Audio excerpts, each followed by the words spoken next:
네, 오늘 하나님께서 저와 여러분들에게 주신 말씀은 사무엘상 3장 19절에서 21절까지 말씀. 네, 하나님 말씀은 우리 신앙의 가장 기본입니다. 이런 점으로 말씀 전할 때 하나님의 은혜가 함께하길 원합니다.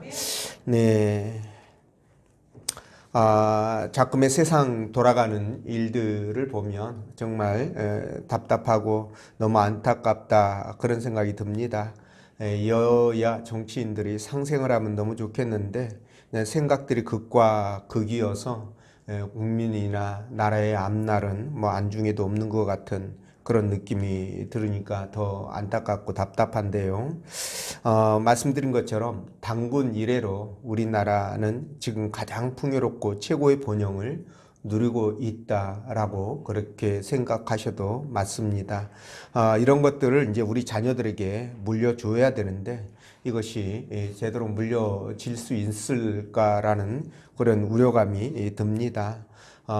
이탈리아의 안토니오 그람시라는 그 사람이 있는데요. 이 사람이 진지전이라는 그 주장을 했습니다. 그래서 이 주장대로 우리나라도 이 진지전의 결과물들이 지금 뭐 사법, 입법, 행정을 비롯해서 노동이나 또는 언론 또는 뭐 각 기관 단체 뭐 이런 여러 곳에서 나타나고 있다 보니까 이제는 뭐 손쓸 수가 없는 그런 지경이 되고 말았습니다. 그래서 우리나라 같은 경우가 언제든지 이 지금 현재 체제에서 북한이나 중국과 비슷한 그런 체제로 바뀐다라는 그 자체가 전혀 이상하지 않을 정도로 그런 상황이 되고 말았는데 우리나라 같은 경우는 법안 몇 개만 바꾸면 몇 개만 제정하거나 아니면 개정을 하면 그런 체제로 바로 진행이 될 수 있는 그런 상황입니다. 그래서 우리나라가 지금 굉장히 위험한데 근데 이런 상황들을 우리가 기독교적인 가치관으로 세상을 바라보면 어떤 게 참이고 거짓인지 진실이고 거짓인지를 우리 금방 알 수 있습니다. 그런데 사람들이 이런 부분에 대해서 너무 이렇게 무지하더라고요. 이런 거 보면 역시 기독교인들이 선각자가 맞다. 저는 그렇게 생각을 합니다. 그래서 지금은 6.25 전쟁 직전과 같은 굉장히 혼란이 심각한 이념 대립 그런 상태인데요. 내 자녀에게 지금의 이 풍요와 자유와 번영을 물려주는 이 체제로 갈 것인지 그걸 물려줄 것인지 아니면 중국이나 북한과 같은 그런 체제로 갈 것인지를 결정을 해야 되는 그런 시간들이 다가왔다고 저는 생각하는데 여러분들이 기도해 주십시오. 뭐 하나님께서 알아서 하시겠죠. 그분 뜻에 따를 수밖에 없는 것이고 그래서 우리는 그 뜻을 바꿔 주시기를 원하는 기도 또는 그 뜻대로 되어져 가기를 원하는 기도 이렇게 할 수밖에 없습니다. 여러분들이 기도하셔서 하나님과의 깊은 교제 가운데서 진정 하나님의 뜻이 무엇인지를 분별하고 여러분들이 그 뜻에 따르는 저와 여러분 되기를 원합니다. 자, 오늘 하나님께서는 본문의 말씀을 통해서 다음과 같은 두 가지로 은혜를 주셨는데 하나님 말씀은 결단코 땅에 떨어지지 않는다라는 것이고요. 두 번째, 성도는 하나님의 말씀 위에 신앙을 세워야 한다 이 말씀입니다. 그래서 오늘 본문 말씀 따라가면서 하나님 말씀이 왜 우리에게 중요하고 또 그것이 우리 신앙의 왜 기본이 되는지 성령께서 들려주시는 하나님의 음성을 듣도록 하겠습니다. 자, 첫째로 하나님의 말씀은 결단코 땅에 떨어지지 않는다 라고 말씀하셨는데 19절 말씀 읽어봅니다. 시작. 사무엘이 사람의 여호와께서 그와 함께 계셔서 그의 말이 하나도 땅에 떨어지지 않게 하시니. 아멘. 자, 사무엘은 그 어머니 한나가 하나님께 서원 기도를 해서 얻은 아들입니다. 하여 이 소원에 따라 사무엘이 젖을 떼자마자 그를 성전에 바쳤고요. 그래서 사무엘은 성전에서 하나님의 일을 하며 성장을 하게 됩니다. 그런데 놀라운 것은 사무엘이 하는 말을요, 하나님께서 하나도 땅에 떨어지지 않도록 해 주셨다라는 겁니다. 다시 말해서 하나님이 사무엘이 하는 말을 그대로 성취시켜 주셨다라는 거죠. 정말 대단한 축복입니다. 물론 사무엘이 입으로 선포하는 말이 사무엘의 개인적인 말은 아닙니다.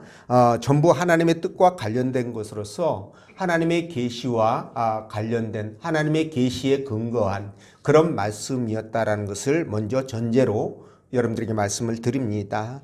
자, 그래서 하나님은 사무엘의 말을 하나도 땅에 떨어지지 않도록 해 주셨는데요. 여러분, 하나님이 어떤 분이십니까? 우리 하나님은 당신이 하신 말씀을 가장 신실하고 그리고 정확무오하게 지키시는 그런 분이십니다. 그리고 그분은 절대 시건치 않죠. 다시 말하면 한 번 뱉은 말을 주워 담지 않는 분이시다라는 거예요. 그래서 이사야 55장 11절 보면 내 입에서 나가는 말도 이와 같이 헛되이 내게로 돌아오지 아니하고 나의 기뻐하는 뜻을 이루며 이렇게 말씀합니다. 그래서 우리는 하나님의 말씀이라고 한다면 100% 절대적으로 믿을 수가 있는 것입니다. 우리도 인생을 살면서요, 수많은 사람들, 오고 가는 수많은 사람들과 관계 맺기를 하죠. 근데 그 가운데서 보면 약속을 잘 지키시는 분도 있고, 또 어떤 분은 약속을 헌신짝 버리듯, 그죠? 그냥 아무렇지 않게, 대수롭지 않게 생각하는 그런 사람도 있습니다. 그런다고 봤을 때 여러분들은 과연 나는 약속을 잘 지키는 부류 쪽에 있는지, 아니면 약속은 뭐 지킬 수도 있고 안 지킬 수도 있고 라고 생각하는 그런 부류 쪽에 있는지 한번 생각을 해 보셨으면 좋겠습니다. 근데 제가 여러분들에게 말씀드리고 싶은 것은 신앙인이라고 한다면 하나님을 아버지로 모시고 아버지로 두고 살아가고 있는 사람이라고 한다면 약속은 정말 지키셔야 된다. 지키기 위해서 노력을 하셔야 된다라는 말씀을 드립니다.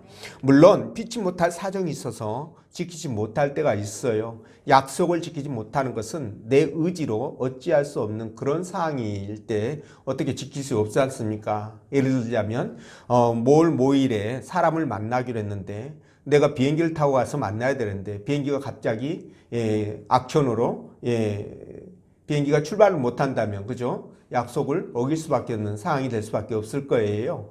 그리고 내가 어떤 사람에게 돈을 꿨습니다. 자, 1억을 갚아야 되는데 은행에 그 돈이 있어요. 그래서 그날 찾아서 갚으려고 했는데 갑자기 은행이 그날 하필 뭐가 났을까요? 그렇죠. 부도가 났습니다. 뭐 이런 경우라면은 뭐 약속을 그날 못 지키는 그럴 수도 있겠죠. 그러니까 내 의지와는 관계없이 지키지 못할 그런 경우도 있다는 거죠. 그러나 그럼에도 불구하고 그럴 때에도 우리가 정중하게 사과를 하고, 그죠? 양해를 구하는 것, 이런 절차들은 반드시 필요합니다. 그런데도 수시로 약속을 어긴다면 안 되죠. 왜냐하면 우리는 하나님 나라의 백성이고 자녀이기 때문에 그렇다는 거예요. 근데 어떤 자는 이렇게 말합니다. 약속은 깨라고 있는 거라고. 혹시 들어보셨어요? 저는 들어봤습니다. 약속은 깨라고 있는 거래요. 근데 이런 부류는 여러분 멀리 하십시오. 가까이 하면 할수록 여러분들에게 해가 됩니다. 깨라고 있는 게 아니죠. 지키라고 있는 거죠. 하나님도 예수님도 이 약속을 단 한 번도 어긴 적이 없는데 그분의 자녀이고 그 나라의 백성인 저와 여러분들이 약속을 깨라고 있다라고 생각한다면 이건 그분의 자녀이고 그분 나라의 백성인지를 의심해 봐야 되겠지요. 우리는 그렇게 해서는 절대 안 된다는 겁니다. 자, 우리 하나님은 어떻습니까? 신구약을 통틀어서 그분이 하신 말씀을 단 한 번도 지키시지 않은 적이 없다라는 거예요. 약속을 지키지 않고 말을 바꾼 적이 없다는 겁니다. 제가 아는 한 그렇습니다. 그래서 우리 하나님께서 말이죠. 팥으로 메주를 쓴다 해도 콩으로 메주를 쓴다고 그러나요? 팥으로 메주를 쓴다고 그러나요? 예, 그렇죠. 팥으로 메주를 써야 콩으로 쓴다면 맞는 말이니까, 그죠? 팥으로 메주를 쓴다고 해도 우리가 믿을 수 있는 거예요. 바다가 갈라진다고 해도 믿을 수 있고, 그죠? 죽은 자가 다시 살아났다고 해도 믿을 수 있습니다. 사람이 바다를 걸어 다닌다라고 해도 믿을 수 있고요. 그리고 사람이 불 속에 떨어졌는데 머리털 하나도 상하지 않고 살아나왔다라고 해도 우리는 믿을 수 있는 거예요. 뿐만 아닙니다, 여러분. 해와 달이 공중에서 움직이지 않고 그대로 가만히 떠 있었다라고 해도 믿는 거예요. 맞죠? 예, 그거보다 더 심각한 건 해가 뒤로 거꾸로 돌아갔다라고 해도 우리는 믿어야 됩니다. 왜 그렇습니까? 그것이 하나님의 말씀이기 때문에 그런 거예요. 하나님의 말씀이기 때문에 우리는 믿어야 되는 겁니다. 네, 그렇죠. 아니, 그리고 또 하나님 그보다도 더한 일도 하실 분이잖아요. 아니, 이 세상을 그분이 말 한마디로 창조를 다 하신 분인데 그보다 더 못할 게 뭐 있겠습니까? 그렇죠? 그렇기 때문에 우리는 하나님께서 파츠로 매주를 쓴다 그러면 오케이, 그죠? 이렇게 우리가 신앙생활을 해 나가야 되는 거죠. 그래서 그렇게 신앙생활을 하라고 뒷받침해 주는 말씀이 바로 민수기 23장 19절입니다. 하나님은 사람이 아니시니 거짓말을 하지 않고요. 인생이 아니시니 후회가 없죠. 그분이 하시는 일에 절대 후회가 없습니다. 예, 그리고 어찌 그 말씀하신 바를 행하지 않으시며 하신 말씀을 이루지 않겠느냐, 실행하지 않겠느냐 이렇게 말씀하시죠. 그러니까 뭡니까? 이분은 한번 말씀하시면 그 말씀을 말씀을 태산이 무너져도 지킨다 안 지킨다? 지키신다 이런 뜻이에요. 자, 근데 여러분 이 성경이 뭡니까? 누구의 말씀이죠? 하나님의 말씀이시죠. 그렇습니다. 하나님의 말씀인데 우리 하나님은 지금 민수기 23장에서도 말씀한 것처럼 그분은요 거짓말을 하지 않고 당신이 하신 일에 대해서 후회가 없으시기 때문에 한번 말씀하신 것을 바꿀 이유도 없고요. 그죠? 그리고 그것을 취소할 필요도 전혀 없습니다. 그래서 한번 말씀하신 그대로 밀고 가신다, 시행하신다라는 거죠. 그래서 여러분 이런 것들을 생각하면서 우리가 구약 성경에 나와 있는 내용들이 신약 성경에서 신약에서 그대로 이루어지고 성취되는 것들을 우리가 보면 얼마나 전율을 느낍니까? 그죠? 그래서 우리는 주님이 부활하심을 따라 우리도 부활할 것을 믿는 거예요. 100% 믿는 겁니다. 그죠? 그리고 주님이 이 땅에 오셔서 원수 마귀들을 심판하시고, 그죠? 저와 여러분들의 눈에서 눈물을 씻겨주신다라는 그 말씀도 우리가 믿는 겁니다. 그리고 저와 여러분들을 어떻게 한다고요? 영원한 그 천국으로, 그 아름답고 황홀한 그 천국으로 인도하셔서 영원토록 형용할 수 없는 영생 복락을 누리게 해 주신다라는 것도 믿음이 가는 거예요. 이 말씀도 100% 믿을 수 있는 것입니다. 이 얼마나 감사한 일입니까? 그죠?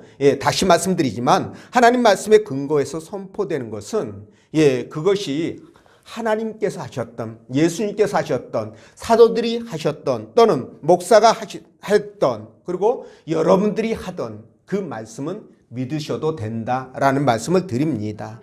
왜냐하면 하나님 말씀은 그분이 성취하시기 때문에 그렇죠. 그래서 여러분 오늘 사무엘뿐만이 아니라 바로 여러분들도 이 성경 말씀에 근거해서 여러분들이 선포한다면 그 말씀을 하나님께서 사무엘의 말을 이루어진 것처럼 여러분들의 말도 이루어 주신다라고 저는 확신합니다. 믿으시죠? 근데 왜 그렇게 이루어 주실까요? 우리가 그렇게 말을 해도 우리의 말을 하나님께서 이루어 주실 이유가 뭡니까? 근거가 뭡니까? 이 말씀이 바로 하나님의 말씀이시기 때문에 그렇습니다. 이걸 꼭 기억해 주셨으면 감사하겠습니다.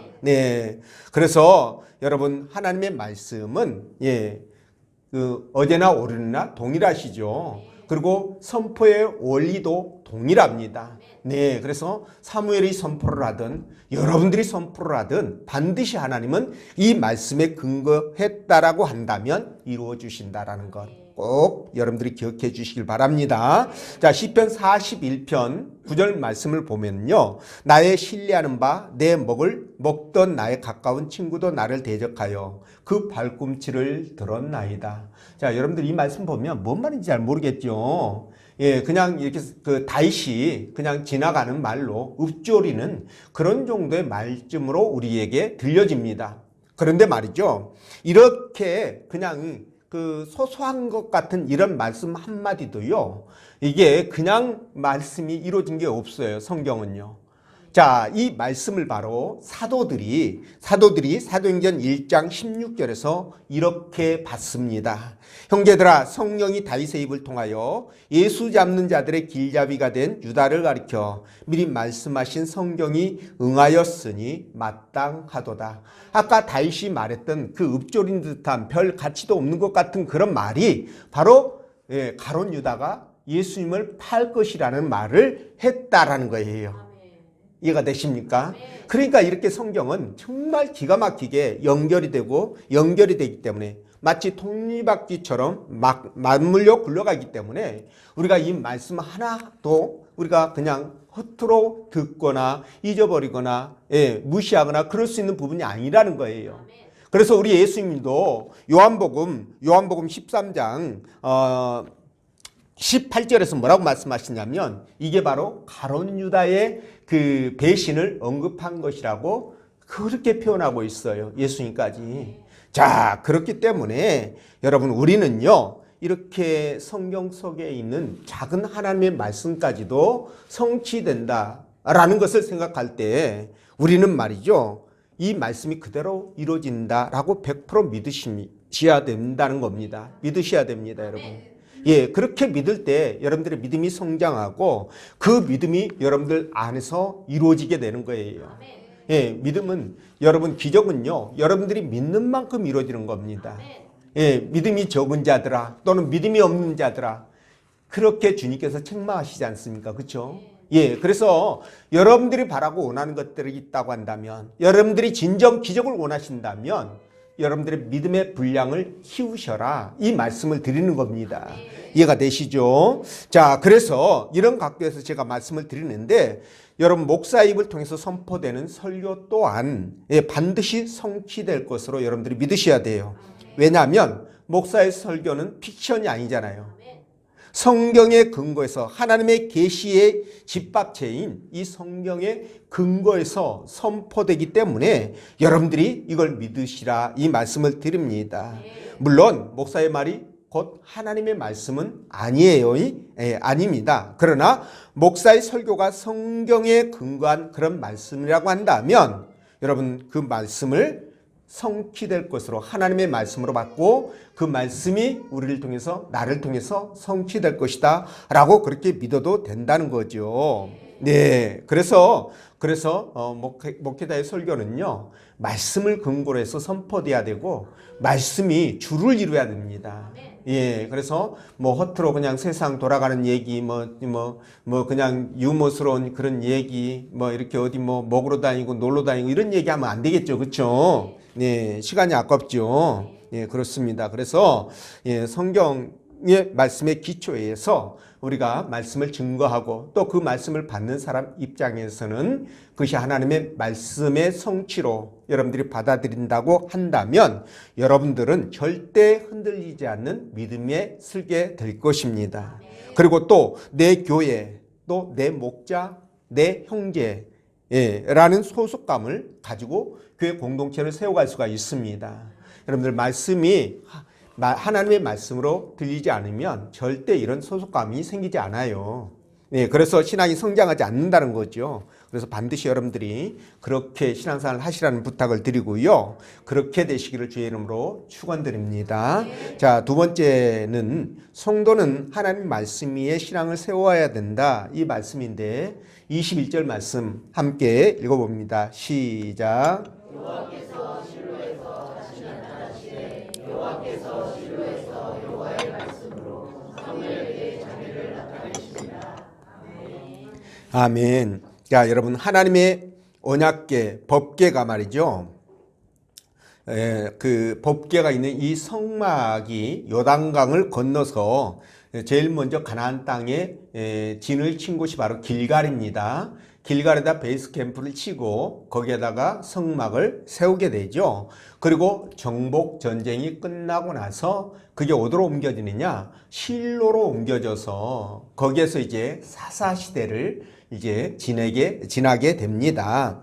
자, 이때 이제 사사 시대 말기쯤이죠. 사무엘이 등장을 해서요. 성전에서 봉사할 때 여호와께서 말씀으로 사무엘을 찾아와 가지고 당신을 나타내셨다. 자기를 나타내셨다라고 말씀하죠. 자, 이 말씀이 무슨 뜻이냐면 여호와께서 말씀으로 사무엘에게 나타나셨다. 사무엘을 찾으셨다. 이런 뜻이에요.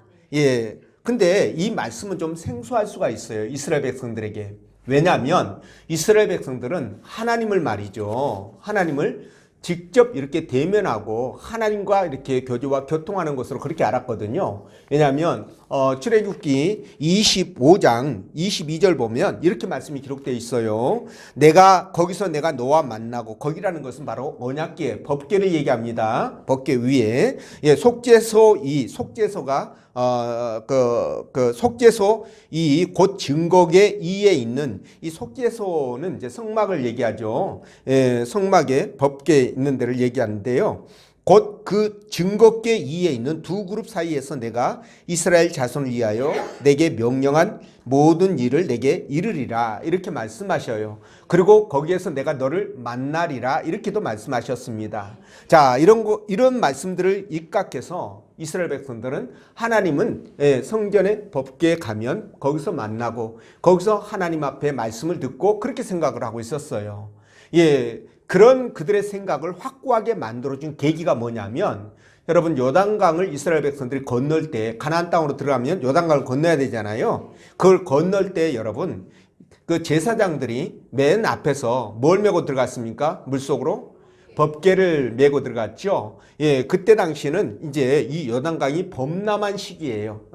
헬몬산의 눈들이 녹아가지고 많은 물들이 흘러가는 그런 상황이기 때문에 물 딱 쳐다보면 겁이 나겠죠. 물살이 빠르고 어마어마한 물들이 흘러가니까 겁이 나는데, 제사장들이 이 법궤를 맨 궤를 법궤를 메고 요단강으로 물속에 이렇게 딱 발을 밀었을 때 어떻게 됐습니까? 요단강물이 끊겨버리게 되죠. 그래서 바닥이 드러나고 거기를 백성들이 이렇게 지나가게 됩니다. 이걸 보면서 백성들은 어떤 생각을 해요? 아, 법궤가 하나님이시구나. 법궤에 진짜 하나님이 계시는구나. 그러니까 법궤가 들어가자마자 물이 딱 중단되는구나. 이걸 느꼈을 거라고요. 그런 생각을 하면서 법궤 입구로 하나님, 이 도식이 고착화됐겠죠. 그래서 여러분, 그런 상황 속에 하나님이 지금 사무엘에게 나타났는데 뭘로 나타났다고요? 하나님 말씀으로 나타났다고 그러잖아요. 법궤로 나타난 게, 법궤에 의해서 나타난 게 아니라 말씀으로 사무엘에게 나타났다는 거예요. 그래서 이 말씀이 당시 백성들에게, 이스라엘 사람들에게는 굉장히 생소했을 것으로 그렇게 생각이 되는 겁니다. 여러분들 이해가 되시죠? 자, 그런데 말이죠.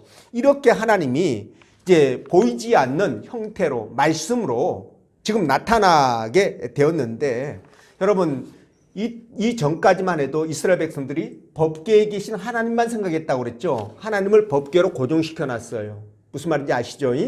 하나님은 우주 만물에 충만하시잖아요. 예, 근데 그 충만하신 하나님, 그 능력이 무한하신 하나님을 그 조그만 어두컴컴한 곳에, 성소에 법궤 위에다가 딱 고착을 시켜놨다는 거죠. 이거 있을 수 없는 일이죠, 그렇죠?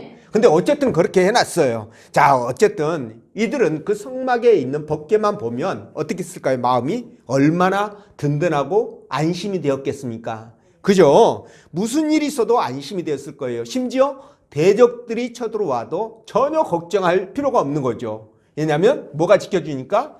법궤가 지켜줄 것이기 때문에. 자, 이렇게 되면 여러분, 그들이 마음 상태가 어떻게 될까요? 이런 상태가 계속 지속되면 어떤 마음이 들까요? 자, 두 가지 제가 예시를 드려봅니다. 하나는 하나님께 더욱더 감사하면서 신앙심이 깊어져 가지고 충성과 헌신을 다할 것이다. 이게 1번입니다. 자, 2번, 두 번째는 나태와 게으름, 방종을 불러와 가지고 타락의 길로 갈 것이다. 자, 여러분 어땠을 것 같아요? 1번입니까? 2번입니까? 여러분들 자신을 한번 생각해 보시면 돼요. 1번이니까 2번입니까? 2번이죠. 여러분 부모가요 어마어마한 재산 물려줄 때는 막 좋아가지고 난리 부르스치죠. 그냥 날마다 그냥 부모님 찾아갔었죠. 부모님 못 보면 그냥 신발에다도 키스도 하고 막 이럴 거예요, 그죠? 신발에다 대고 옷만 봐도 그냥 좋아가지고 어마어마한 재산을 물려준다면. 근데 그런 상태가 죽을 때까지 계속될까요? 아니죠. 점점 가다가 이제 하루하루 매일 가다가 이제 한 달에 한 번 가다가 1년에 한 번 가다가 어느 순간에 발 끊어버리죠. 이게 우리 본능이에요, 여러분. 이게 우리 본능입니다. 이해가 되시죠? 자, 그래서 이스라엘 백성들은요, 시간이 지나면서 처음에 감격과 감사는 사라져요. 그리고 어떻게 합니까? 그들이 이 상황에 적응하면서 더러운 본성들이 나타나죠. 본성이 나타나면서 어떻게 돼요? 우상을 섬기고 하나님 싫어하는 일만 골라서 하고 점점 신앙이 나태해져 가지고 무너져 가지고 이방 우상을 숭배하지. 이야, 진짜 이런 꼴을 보입니다. 자, 이런 상황에서 여러분 이런 방종과 나태는 여러분 신랑이 순식간에 왔을 때 이 대책이 없잖아요. 그죠? 대책이 없습니다. 자, 요즘 러시아와 우크라이나의 전쟁이 굉장히 장기화되고 있습니다. 자, 그래서 이 전쟁의 유럽에서 말이죠, 우크라이나의 돈과 무기를 지원해서 돕고 있는데요. 여러분, 그 유럽 지역에 2차 세계대전이 끝나고요, 전쟁이 없었지 않습니까? 큰 전쟁이. 국지전은 조금씩 있었지만 그러다 보니 어떻게 됐어요? 유럽이 너무나 그냥 이 전쟁에 대해서 무방비로 대비를 안 한 거예요. 국방비를 삭감하고 군수공장을 폐쇄하고 이러다가 이제 지금 우크라이나 전쟁이 터지니까 이제사 부랴부랴 국방비를 늘리고 무기를 만들려고 하는데 그게 쉽게 되나요? 인프라가 무너졌는데 이거 안 되는 거예요. 그래서 원전도 한번 무너지면 이 인프라 자체가 구조가 무너져 버리기 때문에 그걸 되살리는 게 어렵다는 겁니다. 자, 그래서 그게 안 되는 덕분에 우리는 어떻게 됐습니까? 어부지를 얻어서 군수품이 무기들 굉장히 날개 돋친 듯이 팔리고 있지 않습니까? 한국산 무기가 질도 좋고 가격도 싸고, 그죠? 그래서 많이 팔리고 있는 상황인데 여러분 이런 것과 같다라고 보시면 됩니다. 하나님의 능력을 믿고 평안하고 마음이 안심되게 살아가는 건 좋아요. 그렇게 하셔야 됩니다. 그러나 그것에서 더 나아가서 이게 나태와 방종으로 타락으로 나타나면 안 된다는 거예요. 이 말씀을 드립니다. 자, 그들은 하나님이 눈에 보이도록 법궤에 임재해 있기 때문에 여러분 굳이 하나님의 말씀을 읽을 필요도 없고 들을 필요도 없어요. 보이는 하나님이 계시니까. 법궤가 있으니까 보이는 하나님, 그죠? 그럴 이유가 없는 겁니다. 그래서 그들이 그렇게 무너지는 신앙을 하나님께서 깨우치는 방법이 무엇이냐? 바로 보이지 않는 하나님 말씀으로 임하는 것이었다라고 저는 그렇게 판단합니다. 네, 그래서 말이죠. 하나님께서는 법궤 2로 임하신 것이 아니라 그곳에서 이스라엘 백성을 만나 주신 것이 아니라 바로 말씀으로 솔로몬을 만나 주셨다는 거예요. 그래서 이제부터는 이스라엘 백성들이 하나님을 만나길 원한다면 또 하나님께 복을 받길 원한다면 어디로 들어가야 됩니까? 말씀 속으로 들어가야 되는 거예요. 어디로 들어가야 된다고요? 말씀 속으로 들어가야 된다는 겁니다. 이해가 되십니까? 다시 말씀드리면 말씀의 기초 위에 여러분들의 신앙을 세워가시라는 거예요. 그러니까 부정하고 타락한 홈리나 비느하스, 엘리의 두 아들이죠. 이런 사람에게 가서 제사 드리는 것보다 여러분 또는 또 법궤에 가서 하나님 앞에 하나님을 찾는 것보다 무엇을 찾는 게 낫다고요? 하나님의 말씀을 찾고 듣고 읽고 묵상하고 또 삶 속에 적용하는 것이 더 빠르다라는 겁니다. 하나님 말씀이 임해 있는 사무엘을 찾아가는 것이 더 빠르다 이 말씀을 드립니다. 자, 이것을 잘 보여주는 사건이 바로 4장에 나오는데요. 그게 바로 법궤 탈취 사건입니다. 법궤가 탈취를 당했어요. 하나님이 포로가 됐어요. 무슨 말이냐? 여러분 이스라엘의 대적은 누굽니까? 당시에 블레셋이었습니다. 이 블레셋이 군사력이 너무 강해요. 그래서 이스라엘을 수시로 침공을 해가지고 괴롭혔는데, 자, 블레셋이 또 쳐들어왔습니다. 그러니까 이스라엘 백성들이 군대도 약하고 무기도 변변치 않고 사람도 없고 이러다 보니 어떻게 합니까? 야, 법궤 동원하자. 하나님을 앞세우면 하나님께서 전쟁을 이기게 해주실 거야. 이런 생각으로 법궤를 누구에게 매게 합니까? 홈리와 비누아스에게. 그 법궤를 둘러매게 해서 전쟁터 최전방으로 일선에 딱 이제 법궤를 메고 갑니다. 이스라엘 백성들은 어땠을까요? 야, 하나님이 앞장서서 가시니까 이 전쟁에서 우리는 승리할 거야. 아싸라비야. 막 이랬을 거 아니에요. 그죠? 근데 어떻게 됐어요? 실제 전쟁에서 이스라엘이 대참패를 하죠. 그리고 법궤는 어떻게 됩니까? 블레셋에 빼앗겨 버립니다. 포로가 되어버렸습니다. 야, 하나님이 포로가 되어버렸네. 법궤가 포로가 되어버렸네. 이스라엘 백성들이 느끼는 그 충격은요, 전쟁에서 졌다는 것보다 이 법궤를 빼앗겼다라는 것에 어마어마한 충격을 받았을 거예요. 저는 이해가 됩니다. 그들이 그 충격받았을 것이. 자, 이런 상황에서 여러분 정말 안타까운 일들이 벌어지잖아요. 그 홈리와 비누아스도 죽고 그때 전쟁이 참여했던 수많은 사람들이 목숨을 잃습니다. 자, 여러분 왜 하나님을 앞세웠는데, 법궤를 앞세웠는데 전쟁에서 졌을까요? 이 법궤 안에 하나님이 안 계셨기 때문에 그래요. 이해가 되십니까? 법궤 안에 하나님이 안 계셨어요. 법궤를 하나님이 임재의 상징으로 말씀했는데 이스라엘 백성들은 하나님을 거기다 가둬버렸잖아요. 하나님 거기 갇혀 계실 분이 아니지 않습니까? 네. 그러니까 이들은 그렇게 가둬놨다고 생각하고 마음껏 우상을 숭배했던 그 발상을 뒤집기 위해서 하나님이 법궤를 포기하신 거예요. 이해가 되십니까? 여러분 마치 모세가 죽었을 때 여러분 이스라엘 백성들이 모세의 시체를 찾았나요? 못 찾았나요? 못 찾았어요. 누가 감췄어요? 천사가 감췄습니다. 하나님이 감추셨습니다. 왜 감췄을까요? 모세의 시신을. 그렇습니다. 그거 놔두면 하나님보다 아마 모세의 시신을 더 섬길 거예요. 우상화 시켜가지고. 그게 신이 돼버렸을 겁니다. 아마.